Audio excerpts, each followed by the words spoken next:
is one foundation is three. Oh, hey, Rebecca. Hey.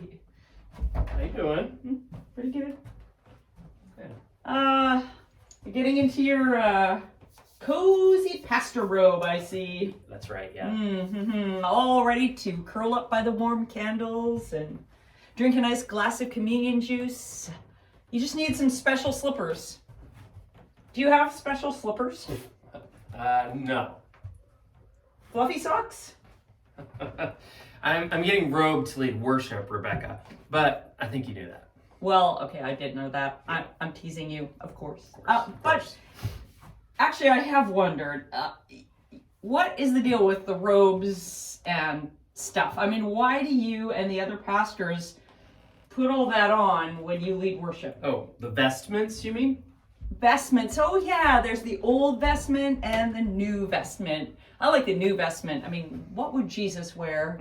Wow, you are full of something today, Rebecca. Vestments. It's special clothing worn by those conducting the service. I mean, if you've been to our church, you've seen lots of people wear vestments in our worship. Like, you got the acolytes, the choir, and the clergy. Right. So vestments take the focus off the person and draw attention to the office or the role, the job that person is filling when they're leading worship. So you won't be distracted by a pastor's ugly t-shirt if he's wearing a robe. Are you thinking of someone in particular? Of course not. Just an example. All right, well, so I see the robe you're wearing is white and kind of flowy. And Pastor Toby, I know, wears a robe like that too. Oh yeah, it's called an alb. An alb. It's a simple white robe with long sleeves, as you can see. It goes all the way to the floor almost. And the alb represents the kinds of robes that Jesus and the disciples and maybe even early Christians would have worn every day. Okay, an alb. But hey, what about this? What about the black robes? Yeah, these are pretty cool. Like Pastor Justin wears it. Yeah. It's the pulpit gown or robe, and it's black and flowy, as you can see. Preachers in our church have spent lots of time learning and studying. This robe might remind you of something a professor would wear. So when a pastor wears a black robe, you remember that they have good and important words to share with you that comes from a place of a lot of learning and preparation. Plus the whole thing about covering up distracting clothing. Okay.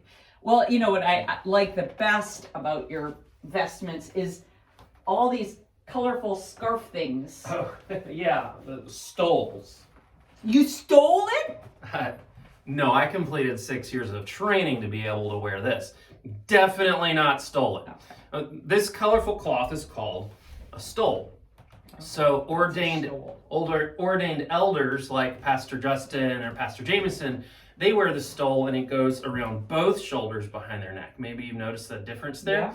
Yeah. It's supposed to remind you of a yoke that two animals like oxen would wear when they're working in the field. And so when they wear it around both shoulders, it's a symbol that the pastor is yoked to Christ, especially that the pastor is a servant to God and to the church.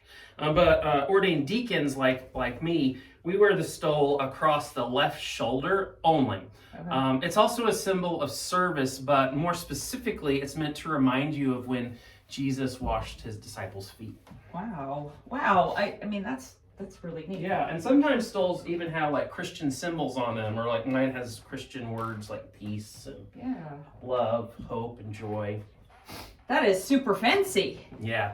There's a lot going on with the robes and the stoles.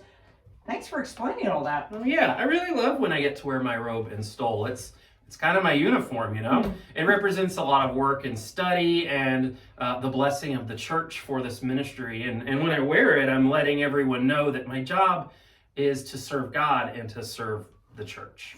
An important job. I really appreciate you and I respect you, Reverend Baber. Thanks. I also tease you because we're friends. Absolutely.